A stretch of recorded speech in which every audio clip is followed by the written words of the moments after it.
Hello and welcome to Tonalist Painting with M. Francis McCarthy. This is your painter in residence, M. Francis McCarthy, and the painting that we're doing today is called Riverside Pasture. We did the 5x7 study last week. Riverside Pasture is a 10x14, which is a size I like quite a lot. I'm possibly phasing it out because I'm trying to do larger paintings, but then again, I really love it, so I might order some more. We'll see. We'll see how it goes.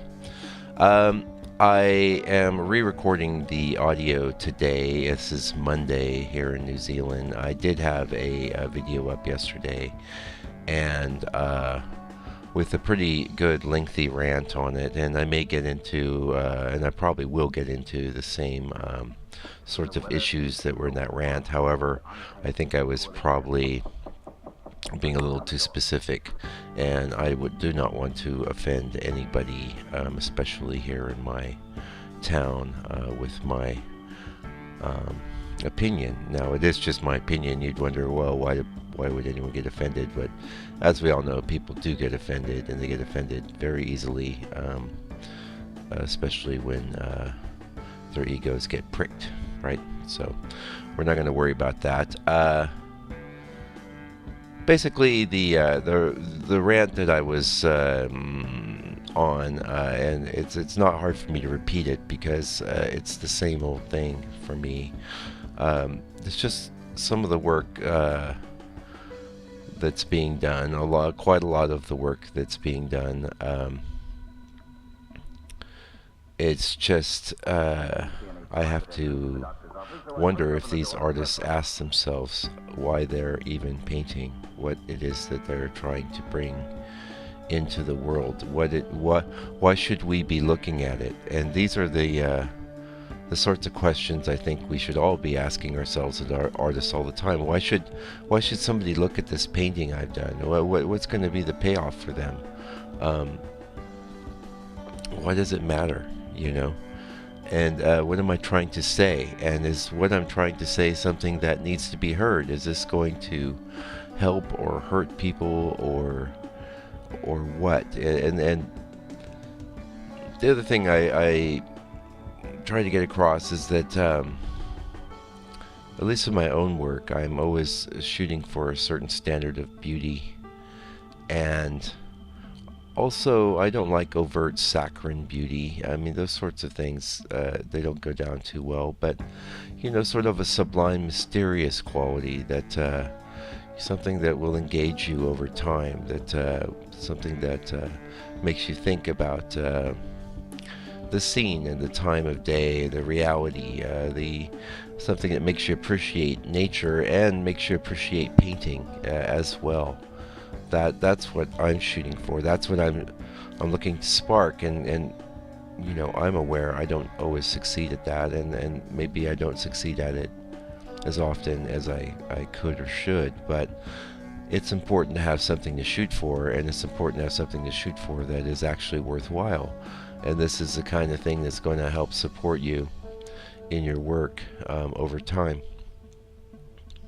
And not only that, you know, what you're bringing into the world is something that is going to have a payoff for people.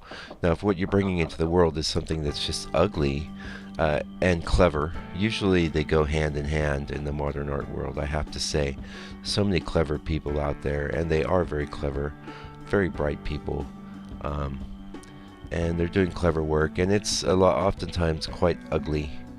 And I have to ask myself, why should I look at this ugly painting with this ugly theme, and the what's the payoff for me? I mean, it's just bringing me down. I don't need it.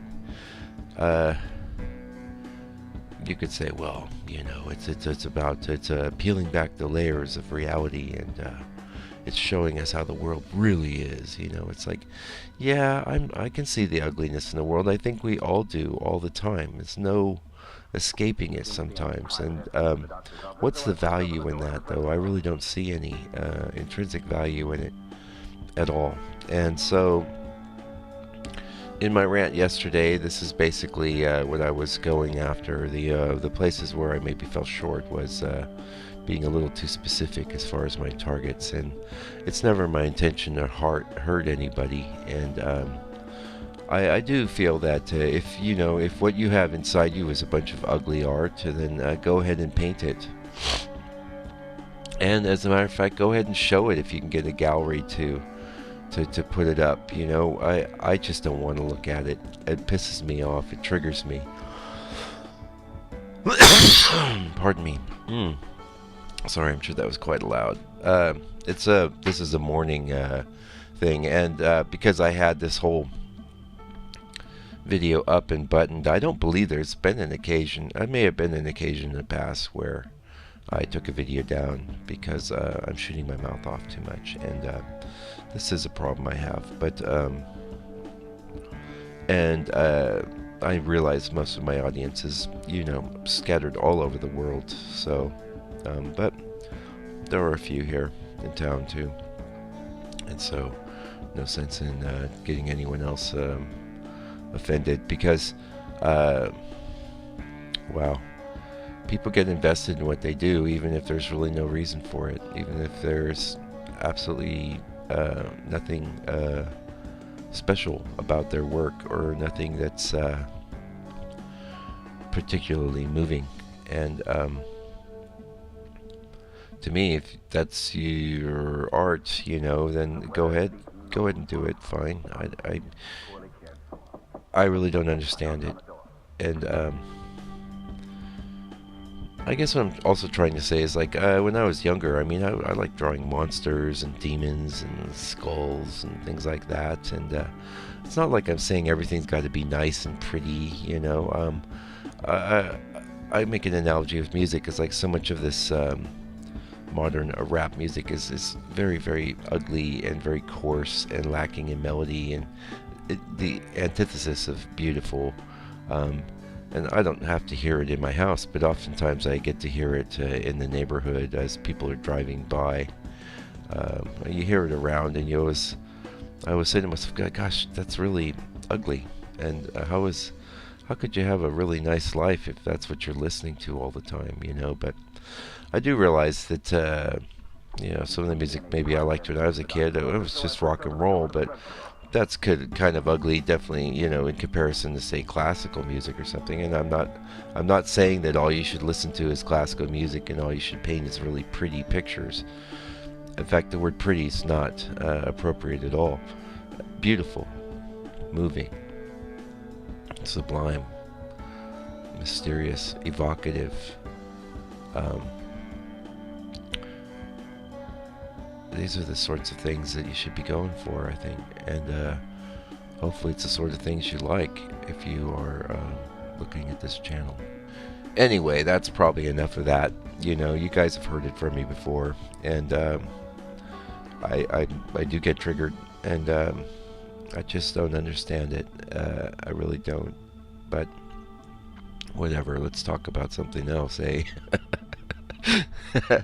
And you guys could always just hit mute and just watch the painting happen. That's really the important bit anyway. I started doing the audio as a way to have something. It just seemed odd to have completely silent videos, and so I've been rambling for 2 years now, and some of it's good, some of it's quality, but sometimes maybe I'm just ranting and you don't really need to pay attention. You can turn the volume way down or just move on, but at least you got an option. That's how I see it. If you have a completely silent video, there's nothing there, and I have music, but I would have, and I put a loop of some sort of musical track in the background of every video, but to have that be just the only thing, I think that would have got old pretty quick. So, and I do like to communicate with you and share my thoughts and feelings, and it is important to me. I mean, what's more important to me than art? Not a whole lot, just my family and friends, and basically trying to live life as a good person. And after that, it's art. Art's really important to me, and because it should seek to convey and stimulate the highest feelings that we are capable of. When you're using it to drag things through the muck or just be clever, why bother? Be clever with your mates. Have some clever repartee with your mates. That's fine. That's nothing that's going to be etched in stone anyway. You're just riffing and having a conversation. But cleverness in art it's a plague. I really think it is. And as far as the other things, it's political. I have zero use for political art. It's a misuse of art, if you ask me.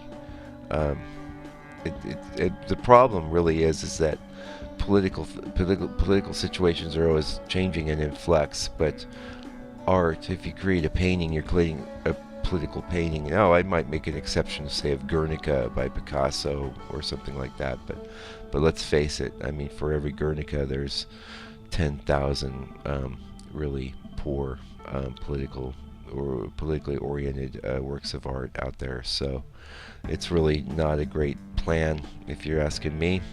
If you're not asking me, then then it doesn't really matter, does it?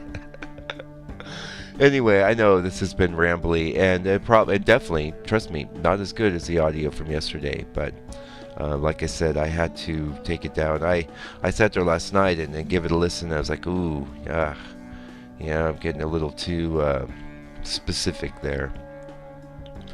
And I don't intend to, because many of the people that create this clever, horrible art are nice people, and they certainly don't need me to bring them down. And nobody wants to hear a negative opinion anyway. That's been my experience, and I try for the most part to keep those to myself, except around my friends and family. Anyway, hey, if you like this video, would you please click subscribe, and you can go to my website to follow my blog. There's also a link to the blog underneath the video. The blog will have a nice higher resolution image of this painting that I've done, and also a couple zoom-ins of the detail. I will be back next week, and I will be bringing you another 25 Days of Tonalism Volume 2 and another one of my own works, and it'll be something fresh. So come back. I appreciate you tuning in, and we'll see you next week. Meanwhile, please take good care and stay out of trouble.